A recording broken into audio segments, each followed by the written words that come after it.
Bien, bonjour à toutes et à tous. Si vous entendez des percussions, des couleurs éclatantes, des sourires qu'on espère contagieux, vous êtes probablement en route avec nous pour la Colombie ou sur le point d'y arriver. Alors, je suis ravi, sincèrement ravi de vous accueillir dans cette courte présentation où vous allez découvrir pourquoi la Colombie est bien plus qu'une destination. On va essayer de vous faire partager en fait une expérience parce que c'était une véritable surprise la première fois qu'on a mis les pieds sur le sol colombien. Et surtout, on va essayer de vous transmettre comment notre agence réceptive peut vous permettre de transformer chaque voyage en souvenir inoubliable pour vous. Alors, prêt pour embarquer? Vamos! Alors, on va faire une courte présentation de notre agence. Donc, on est un DMC qui est présent sur 2 axes, exclusivement sur le marché B2B, à Cuba avec une équipe à La Havane et à Bogota avec une équipe pour la Colombie, dédiée exclusivement aux professionnels du tourisme. On a une particularité, c'est que notre siège social est en France. Le fait qu'à Cuba, on puisse pas créer de société nous a amené à créer une société en France qui permet aujourd'hui d'avoir quelques valeurs ajoutées à vous proposer. Le support technique et l'appui commercial sans décalage horaire. Vous êtes en face d'un client, vous avez besoin d'un renseignement en live, on est là, vous pouvez nous appeler et évidemment, on travaillera avec la casquette de l'agence. Des prix qui sont affichés en euros, avec des paiements en France qui évitent en fait les frais bancaires inutiles. On est agrément à tout France, on est même adhérent au UDV et on est donc régi par la législation européenne, ce qui, suite aux expériences Covid, je ne vais pas m'étaler, est une garantie supplémentaire, une assurance pour nos partenaires professionnels.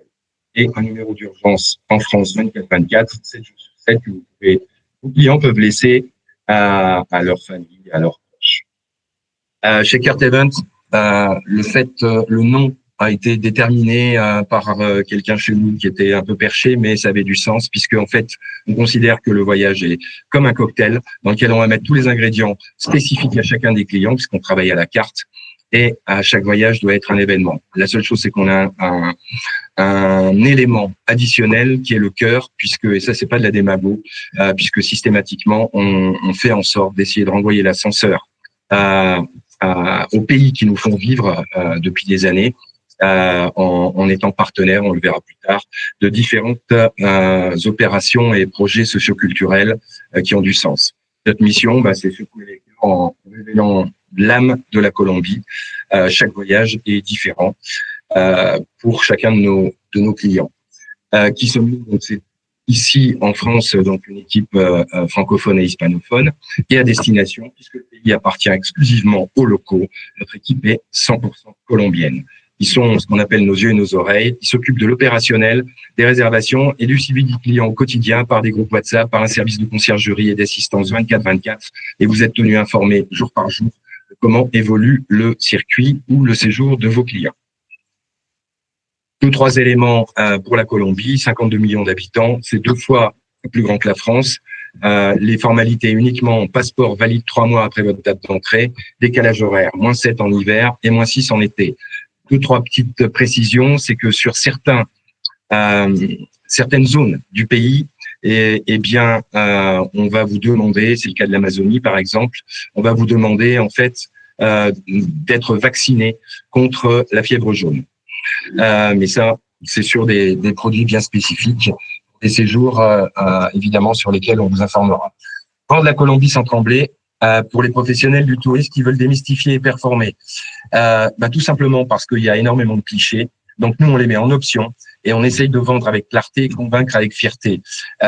C'est ce qu'on appelle la Colombie version pro, qui ne s'attache pas uniquement aux réseaux sociaux et à tout ce qui peut circuler de manière inconsidérée avec des clichés. Merci à Netflix d'avoir sorti il y a 2-3 ans Narcos, alors que ça fait des années que Pablo est décédé. Et quand on parle de ça en Colombie, ça ne veut pas dire qu'il n'y en a plus. Et quand on parle de ça en Colombie, c'est pas franchement l'image qu'aujourd'hui les Colombiens veulent transmettre. Voilà. Donc c'est encore méconnu, souvent fantasmé. C'est une destination nouvelle dont on revient pas sincèrement de la même manière qu'avant de partir. C'est souvent une énorme surprise pour les clients. Comment voyager en Colombie?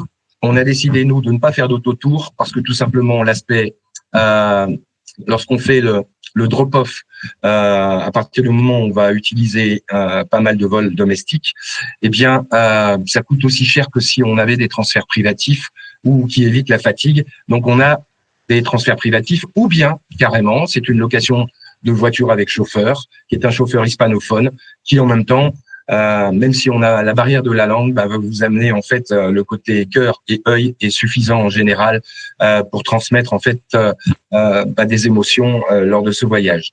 Ou alors un circuit avec guide francophone et avec visites qui sont déjà incluses et où vous ne vous occupez de rien, tout en sachant que ça reste quand même des éléments en liberté. On travaille sur du sur-mesure, c'est adapté aux envies et au budget de vos clients. Les avantages de la Colombie, c'est que c'est encore un pays entre guillemets neuf, qui est un pays encore préservé du tourisme de masse, un peu moins sur la partie Caraïbes avec Carthagène, où là on a des séjours à l'américaine. C'est un condensé d'Amérique latine en un seul pays. Pourquoi? Parce qu'on a des volcans, on a des plaines caféières, on a des sommets qui sont à plus de 5000, on a les plages de sable blanc des Caraïbes.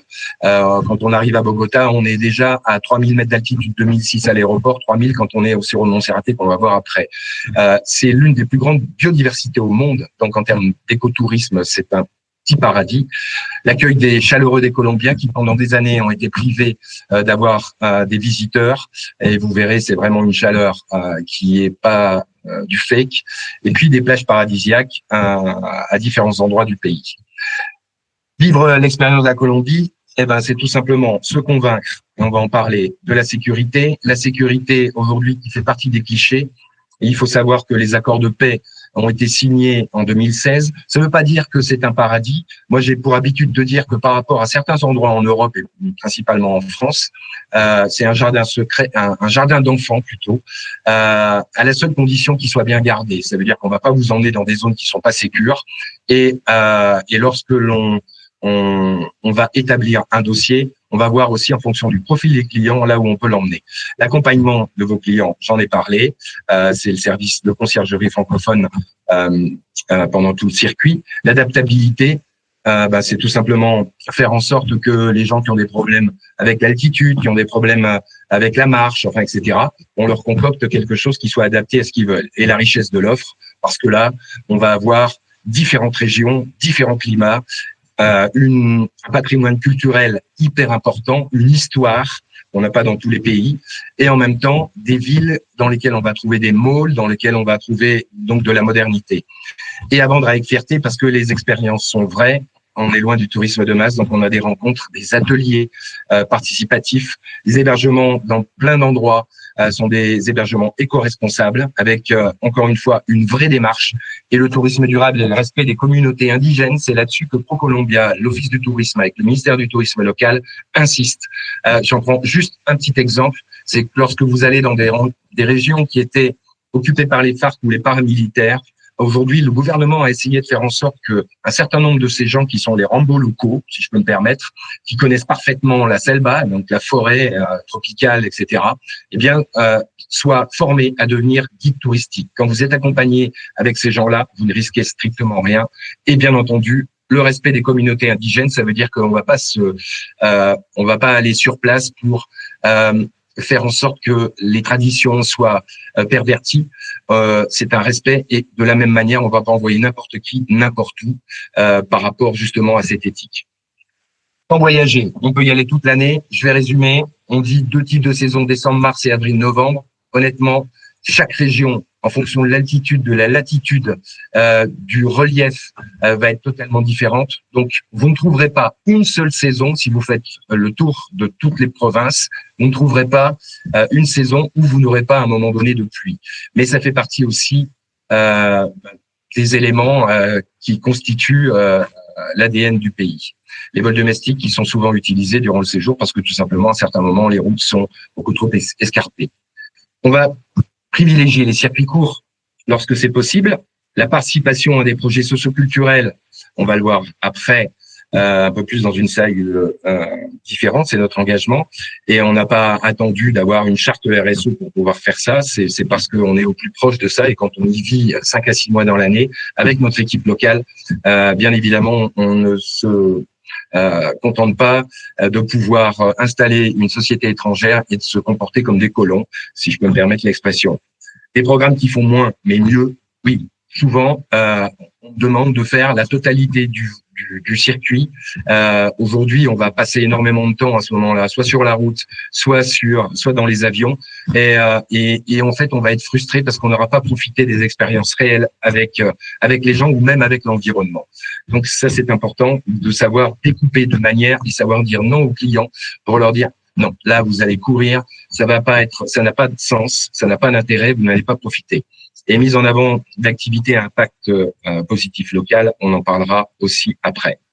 Donc, voilà, les différentes régions. Medellín, la région du café, le Pacifique, qui est un peu plus embryonnaire, c'est uniquement pour des individuels et peut-être pour un deuxième voyage, le Sud, et l'Amazonie. Pareil, l'Amazonie, c'est aussi pour des gens qui ont vraiment envie de vivre une expérience totalement différente. Très souvent, les circuits classiques, vous le verrez dans l'exemple qu'on mettra à la fin, c'est Medellín, la région du café, les Caraïbes et les Andes. Voilà, donc les Andes, la première partie. On arrive à Bogota, 2600 mètres d'altitude, Villa de Leyva, ville coloniale, Barichara, ville coloniale, Bucaramanga est juste une ville qui est pas très intéressante, mais c'est là où on a un aéroport qui nous permet en fait de rejoindre les autres villes du circuit. Bogota, très rapidement, Candelaria, c'est la partie coloniale, centre-ville, centre historique, dans lequel on va trouver le musée de l'Or, qui est le deuxième plus important au monde après celui de Lima, et le musée Botero, avec des statues comme la Gorda, etc. Deux marchés, en fonction de ce que vous allez faire. Si vous faites Monserrate, on fera le marché de la Concordia, parce que ça se trouve dans la Candelaria, et on peut rejoindre Monserrate, qui est donc une basilique qui se trouve en fait à 3000 mètres d'altitude, où on a une vue panoramique 360. Le marché de Palo Quemao est plus loin, donc si on fait Monserrate, eh bien on ne part pas sur Palo Quemao. Ensuite, on a un déjeuner qui se fait à l'Escuela Taller, qui peut être en même temps un atelier de cuisine si vous le désirez, et on peut visiter le centre aussi en bici. Voilà le plan. Donc, vous voyez Monserrate à droite, toute la partie Candelaria et le marché de Palo Quemao qui est au nord. Quelques hôtels, on va passer comme ça. On a tout type d'hôtels, mais vraiment, dans les grandes villes, ça va du 3 étoiles, petit hôtel boutique. On fait pas de dortoir ou ce type de choses. On n'est pas spécialisé backpackers. L'hôtel, donc la Opéra, qui est un 5 étoiles plein centre-ville. En fonction du type de client, on va les emmener plutôt dans le nord ou de la ville ou plutôt dans le centre.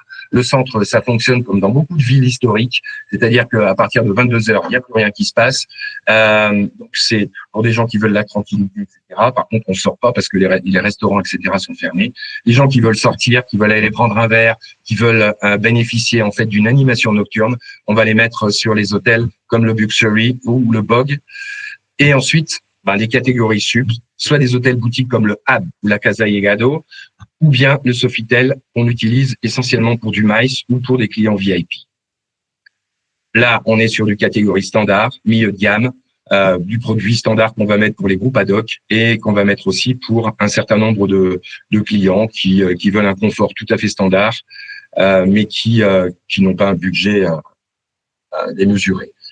Depuis là, on va avoir la possibilité de faire des excursions à l'extérieur de Bogota, donc la cathédrale de sel de Zipaquirá ou la mine de sel de Nemocón. La cathédrale de sel, c'est comme en fait le chemin de croix dans une église chez nous. Donc tout a été aménagé et à chaque étape de la visite, eh bien on a tout simplement l'équivalent de ce qu'on a en faisant le chemin de croix dans une église en Europe. La mine de sel de Nemocón, tout à fait différente puisqu'elle est plus exploitée, mais dans tous les cas de figure aujourd'hui, là on est sur une vraie mine qui a été exploitée encore il y a quelques années. Donc c'est deux choses différentes. Les deux se trouvent entre Bogota et Villa de Leyva, et on a la lagune de Guatavita. La lagune de Guatavita, c'est plein de légendes. C'est d'une forme de cratère avec un lac. Je vous laisserai découvrir pour pas splitter en fait les éléments que le guide pourrait vous donner.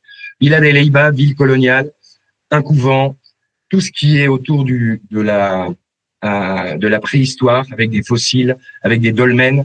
On a le musée de la paléontologie. La Casa de Barro, c'est ce qu'on appelle la poterie la plus importante au monde. C'est une casa une habitation qui a été faite uniquement en terre cuite. Voilà, on peut faire le walking tour de Villa de Leyva, surtout en soirée, puisqu'on a la plus grande place d'Amérique du Sud, qui se trouve à Villa de Leyva, où il y a des animations. Des choses participatives avec un atelier de tissage de laine. C'est avec ça qu'ils font entre autres les ponchos. Donc on peut déjeuner même dans la finca. Et le terreau, qui est en fait comme la pétanque, on va dire locale, sauf que c'est au bout une terre glaise dans laquelle on va envoyer un palais métallique, et dans la terre glaise il y a des pétards, et le but c'est de faire exploser les pétards. C'est un endroit où on se retrouve de manière conviviale et où on va boire une bière en même temps qu'on joue à la pétanque. Ça remplace le Ricard, grosso modo. Villa de Leyva, donc voilà, on est grosso modo à 3 heures de route. Voilà, certains hôtels, la Casa Terra qui est un hôtel boutique plutôt luxe, l'hôtel Campanario de la Villa qui est un hôtel que on utilise entre autres pour les groupes parce qu'il a la capacité suffisante, et puis la Corrada qui est un hôtel milieu de gamme qu'on utilise pour individuels et groupes aussi. À visiter dans les alentours, un atelier de Tagua. Tagua, c'est un palmier à partir duquel on va faire, vous voyez, des colliers, on va faire des choses pour les massages, des pierres pour les massages, etc. Et puis le village de Rakira, qui est un village où vous allez trouver tout l'artisanat local. Ensuite, on a le walking tour de Barichara. Alors ça, c'est quand on remonte un peu plus. Barichara, c'est la ville blanche, c'est une ville coloniale où vous allez passer votre temps dans les ruelles. Il faut prendre un peu de temps. Balade du Caguané par le Camino Real. Donc là, c'est toute l'histoire en fait de ce Camino Real, de ce chemin. On va vous, mais je vais pas le transmettre, on n'a pas le temps aujourd'hui. Et vous revenez en tuk-tuk jusqu'au centre de Barichara. Et encore un autre atelier à base de terre et différentes couleurs. Ou bien alors la visite à partir du fiquet, qui est une racine, et où on fabrique du papier pour différents ouvrages de qualité. Voilà, Barichara, des hôtels, donc des hôtels catégorie sup, qui sont plutôt des hôtels boutiques, des hôtels de moyenne gamme. On est sur quelque chose de très bien. Il n'y a jamais, voilà. On passe à la région du café avec Medellín. Donc, Medellín, donc qui était la ville, soi-disant la plus, il y a 20 ans, la plus dangereuse au monde. Aujourd'hui, elle est prise en exemple pour son urbanisation, son développement et sa qualité de vie. On dit que c'est la ville de l'éternel printemps. Ensuite, vous avez des villes qui sont aux alentours comme Guatapé et Santa Fe de Antioquia. Donc Santa Fe de Antioquia, c'est quelque chose de peut-être un peu plus authentique que Guatapé, moins connu, mais colonial. Guatapé, c'est avant tout un barrage, la Piedra del Peñol, qui est un monolithe auquel sur lequel on peut gravir après les 740 marches, donc c'est pas pour tout le monde. Et ensuite, vous avez la région du café, Pereira, Finlandia, Salento, Armenia, 2 aéroports, Pereira et Armenia. Et tout ici est fait, tout ce qui va être fait en termes de visite va être fait en 1 heure à chaque fois de votre hôtel. La vallée de Cocora, avec les palmiers de cire, connus dans le monde entier. Son alternative, le Bosque del Silencio à Pijao, parce que la vallée de Cocora, pour le moment, est fermée. Et donc là, on est sur quelque chose qui est peut-être un peu plus authentique, moins touristique, un petit peu plus loin et donc un petit peu plus cher. Mais ça, c'est pour le moment. La finca de café, vous allez récolter le café, voir comment on torréfie, etc. Finca de cacao, exactement de la même manière. Ce sont des expériences avec les locaux. Finlandia, qui est une ville coloniale très colorée, dans laquelle vous allez aimer flâner, et puis qui peut être, je dirais, pour les Instagrammeurs, quelque chose de parfait. La réserve de Barbas-Bremen, c'est un endroit où en fait vous allez faire, c'est comme une réserve écologique dans lequel on a entre autres des singes et des singes hurleurs que vous pourrez rencontrer. Des thermes pour les gens qui veulent faire un séjour thermal. Donc ça, c'est dans la région de Manizales, et le terreau qu'on va trouver, donc comme je vous le disais tout à l'heure. Toute cette région, vous voyez, c'est Pereira, c'est la région où on a l'aéroport, et tout le reste est concentré dans un rayon d'1 heure. La vallée de Cocora, j'en ai parlé, les palmiers de cire, on rejoint ça en Chipuilis, on peut faire une balade à cheval à l'intérieur de cette vallée. Salento, qui est le village central où on a la majeure partie de nos hôtels, différent de Finlandia, un peu plus touristique, mais un endroit très sympa, très coloré, où vous allez vivre un super moment avec le côté rural. Landia dont j'ai parlé, avec le Mirador. L'observation des oiseaux.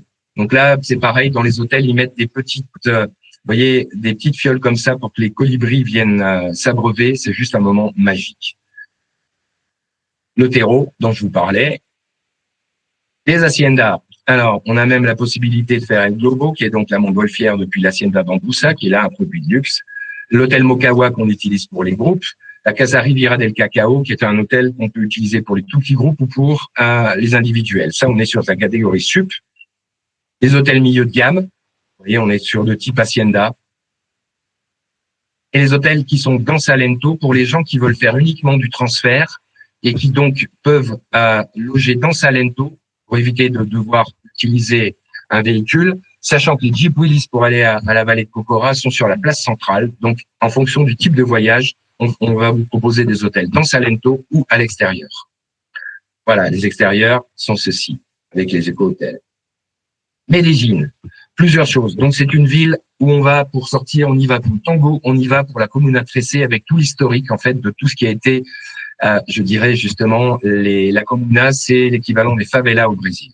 Donc, on va visiter avec des gens de la communauté.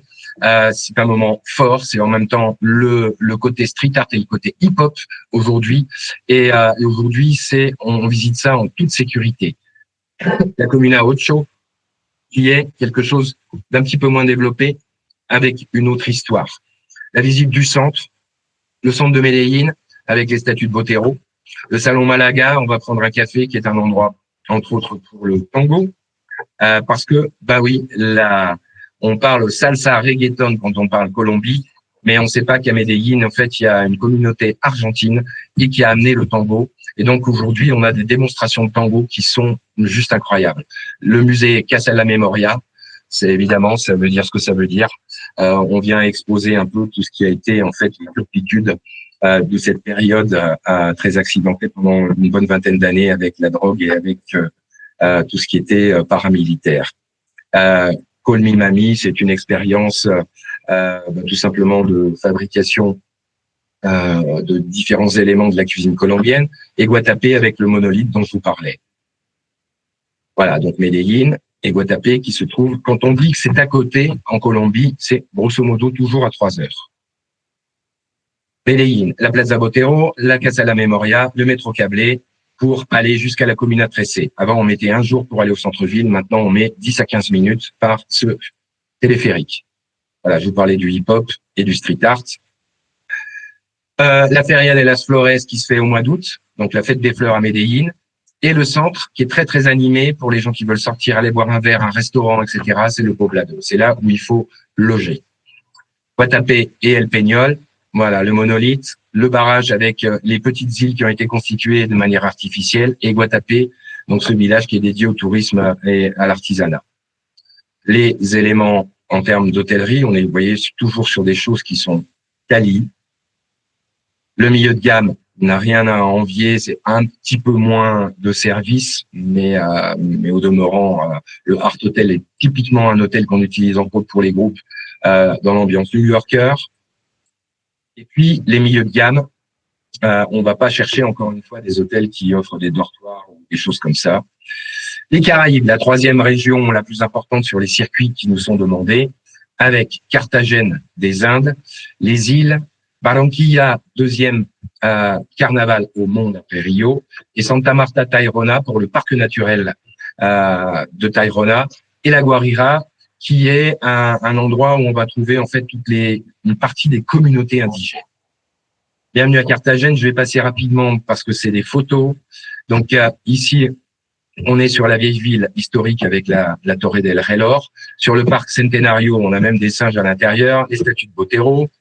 Là, on est au Café Del Mar, qui est un endroit où on va prendre un cocktail au coucher du soleil parce qu'on a une vue sur toute la ville, l'intérieur historique, et puis les rooftops où on peut aller prendre un verre, dîner, organiser des dîners spéciaux avec des ambiances et des vues et qu'on peut privatiser. Voilà, ça c'est la découverte de Carthagène avec les palenqueras et leurs fruits frais. Et puis Gethsemane, qui est le quartier bohème, le quartier Caraïbe, le quartier street art. On peut même organiser des ateliers de street art et vous repartez avec l'œuvre que vous avez fait. Voilà, donc hommage à Gabriel Garcia Marquez, le poète qui a été prix Nobel, qui est décédé aujourd'hui avec ses célèbres papillons. Voilà, Gethsemane, une ville incroyable, un quartier incroyable de nuit, entre Gethsemane et entre le centre historique, 5 minutes à pied. Et là, c'est jusqu'à 4-5 heures du matin. Et même lorsqu'on a un hôtel à l'intérieur de Gethsemane, eh bien, on fait en sorte que ce soit dans une ruelle qui soit totalement isolée de tout ce qui est bruit. Voilà. Le Cerro de la Popa et le Castillo San Felipe, Las Bovedas, où vous pouvez faire vos achats, le cadeau surprise dont je parlais avec l'atelier de street art. Et là, au niveau de la solidarité, en face de Carthagène, il y a une petite île qui s'appelle Tirabomba, dont on est partenaire. Les gens qui veulent en savoir plus, on n'a pas le temps. Eh bien, je pourrais, évidemment, on est à votre disposition pour en parler.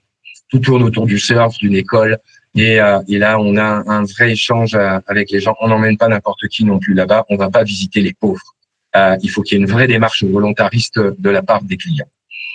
La communauté de la Boquilla, là, c'est autour de la pêche et des ateliers de percussion.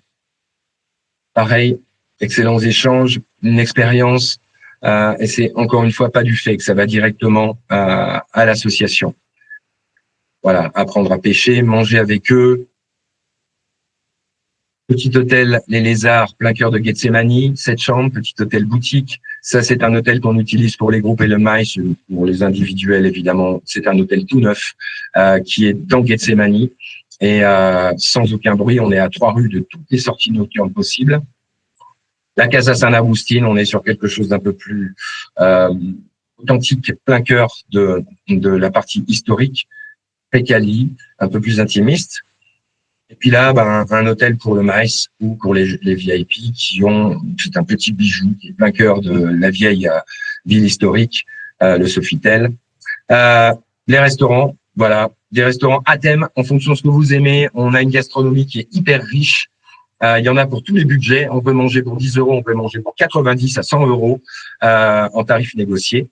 Donc, vous voyez, et les ambiances sont en fonction de ce que vous voulez pour vos clients. Voilà. Et Andrés Carnet, qui est quelque chose d'assez dingue, c'est complètement baroque. C'est une expérience. On le retrouve à Bogota, on le retrouve à Medellín, on le retrouve à Carthagène. Peut-être le plus important est celui de Bogota, parce qu'il est sur plusieurs étages. C'est une expérience à vivre. Les îles, pourquoi? Parce que la plage de Carthagène, elle n'est pas exceptionnelle. Voilà. Alors donc, on a entre 1 heure et 3 heures de bateau en speedboat, différentes îles, les îles du Rosaire, San Bernardo, Barú. Barú a une petite particularité, c'est qu'on peut le rejoindre aussi par voie terrestre. Donc, ça peut permettre à l'aller de faire voie terrestre et au retour, à l'aller de le faire, par bateau et au retour par voie terrestre. Ce qui permet de rejoindre l'aéroport directement et de pas être impacté par les horaires fixes des bateaux qui rentrent sur Carthagène. Quelques hôtels, justement. Ça, c'est l'hôtel de luxe. Et ce qui est pratiquement, régulièrement offert sur place, c'est différents hôtels. Dans tous ces hôtels où vous passez des nuits, ou bien vous faites ce qu'on appelle pasadilla. Ça veut dire que vous partez le matin vers 9h, vous arrivez vers 11h et vers 15h, 15h30, vous repartez pour Carthagène en speedboat. Vous allez y passer le déjeuner et quelques heures pour profiter des plages de sable blanc. Évidemment, en fonction du type d'hôtel, eh bien, vous aurez des tarifs différents. Voilà, ça vous donne un ordre d'idée. Sortie en catamaran qui peut être privatif avec préparation d'une paella à bord pour les groupes. La fiesta, c'est privatiser une chiva pour les individuels, ils le font à titre personnel. Sinon, pour les groupes, on peut privatiser la chiva, on peut mettre une playlist. C'est évidemment open bar à bord et des stops pour la papayera où on va danser avec des musiciens. Voilà, les sorties nocturnes avec des rooftops incroyables. Et on a même, ce qui fait écho à notre agence, on a même l'un des endroits les plus recherchés, qui est le Café Habana, avec une ambiance typiquement cubaine. Il faut savoir que quand on dit que la salsa est inventée à la Havane, la capitale de la salsa, c'est Cali. Et ce sont deux salsas différentes. Et puis, en finale, pour faire en sorte que tout le monde soit d'accord, il faut savoir que ça a été inventé à New York. Donc, aujourd'hui, deux types de salsa et bon, il n'y a pas vraiment de rivalité, c'est juste une plaisanterie entre les différents pays. Les acteurs qu'on peut faire, qui sont juste incroyables, les soirées à thème qu'on peut créer. Et puis, on monte ensuite sur Tayrona, un parc naturel. Le parc naturel, donc là, vous allez être accompagné d'un ranger, vous allez pouvoir faire du tubing, vous allez voir la faune et la flore, les singes hurleurs, etc. Le tubing, vous êtes sur une rivière et vous allez aller jusqu'à la mer avec l'arrivée qui est juste spectaculaire avec une dune de sable blanc en finale. Là, on va y loger une ou deux nuits pour faire la visite. C'est là où on peut rencontrer les coquilles, les arhuacos, et là, encore une fois, avec des bémols, dans le sens où on va vouloir que ce soit des vraies expériences, pas différents hôtels, qui sont donc soit des petits hôtels boutiques directement dans le parc ou à proximité, en bord de plage ou pas. On est sur quelque chose de très quali. Le matin, vous êtes réveillé par les oiseaux ou les singes. Mompox, je vais passer rapidement parce que c'est un endroit qu'on peut rejoindre depuis Carthagène ou depuis Bucaramanga, où on va remonter et on va faire 6 à 7 heures de navigation sur une barque à moteur, où vous allez être une dizaine à bord. C'est la petite Venise locale. Donc ça, c'est pour les gens qui veulent explorer quelque chose d'un petit peu plus authentique, vraiment une âme tout à fait particulière. Voilà, quelques hôtels. Le sud, pour le côté culturel et pour le désert et pour la salsa à Cali. Voilà. Donc, Cali, honnêtement, ça vaut quasi exclusivement pour la salsa. Parce que c'est la salsa partout. Le désert de Tatacoa, on va en parler. Popayan et San Agustin pour leur côté colonial et le parc national du Puracé et en même temps pour certaines communautés. Le désert de Tatacoa, petit, mais juste superbe paysage, des choses alors de nuit comme de jour. Le Turanchiva, le parc archéologique de San Agustin et la panela qui est une spécialité locale très sucrée. La cathédrale, la Semaine Sainte qui est impressionnante à Popayan et le festival de la gastronomie. Donc tout ça, on tient à votre disposition. Les dates, si on est le mardi sur place, eh bien on a le marché à Sylvia qui est juste à côté. Et là, vous allez rencontrer la communauté Misak et l'observation des condors, puisqu'on n'oublie pas qu'on est dans les Andes. Où dormir, donc des petites paillotes tout à fait authentiques, toujours dans l'écotourisme. Un hôtel pour les groupes. Et puis, à l'intérieur de la ville de Popayan, un monastère, quelque chose de très classieux, la Pazuela, qui est dans le même style. Tout près du désert de Tatacoa, on est sur quelque chose de type paillote, vous voyez, avec 12 chambres. Les cours de salsa, la culture, le festival international de la salsa, comme je vous le disais, sur Cali.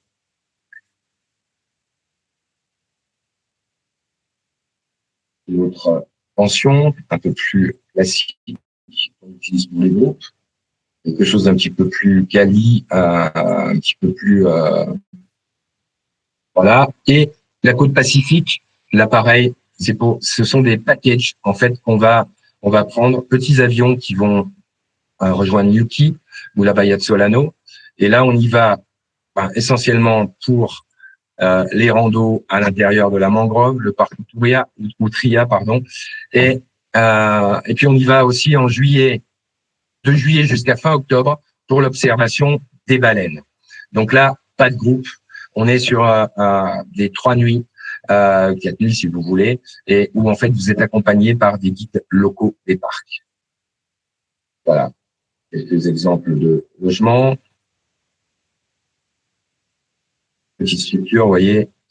L'Amazonie, encore un petit peu plus embryonnaire, on va dire, avec des choses quand même. Bon, vous voyez, Laetitia qui est tout en bas, c'est le seul aéroport. Donc, on arrive à Laetitia et ensuite, on fait les parcs nationaux. Et éventuellement, on peut faire le parc national de la Macarena et Caño Cristales. Le plus simple, c'est que je vous montre des photos parce que, voilà. Donc, on a le dauphin rose, le singe, le hara. On va à la découverte de la faune et de la flore accompagnés par des guides qui sont, comme je disais, des rambots locaux, grosso modo. Les randonnées dans la jungle, la rencontre avec les communautés indigènes. On peut même faire une nuit, le cas échéant, pour voilà, il faut savoir dormir dans des carnets. Les Kalanoa, donc c'est des petits bungalows, vous voyez, sur les arbres. Et les zones reculées, La Guarija, tout au nord, et qui est donc là où on peut rencontrer, je dirais, des communautés, tout comme à la Ciudad Perdida, c'est 3 jours de marche pour rejoindre cette cité perdue. Les Caños Cristales que vous venez de voir, où en fait ce sont des algues de différentes couleurs, c'est juste incroyable au niveau du, voilà, il n'y a pas de culture là, il y a juste à observer et vous restez la bouche ouverte à regarder en fait toutes ces algues colorées qui sont bien protégées. En ce qui concerne les vraies plages de sable caraïbe blanche, elles sont à San Andrés et à Providencia. San Andrés est très américanisé, on prend un vol depuis Bogota. Et si vous voulez aller à Providencia, eh bien à ce moment-là, il faut que vous fassiez un vol de Bogota à San Andrés et ensuite un vol de San Andrés à Providencia. Là, on est sur des produits ou B&B ou all inclusive, alors que à Carthagène, l'all inclusive réel n'existe pas, c'est du pseudo, voilà. Et Guaviare, qui est là avec tout ce qui est pétroglyphe, un peu plus, un peu plus moins recherché pour des gens qui y vont, je dirais pour une deuxième ou une troisième fois. Donc la Colombie comme une alternative audacieuse, crédible aussi pour les événements MICE. On a démarré d'ailleurs le premier dossier qu'on a fait il y a près de 3 ans, c'était un événement MICE pour un voyage de récompense client. Et donc là, on a un terrain de jeu qui est juste incroyable.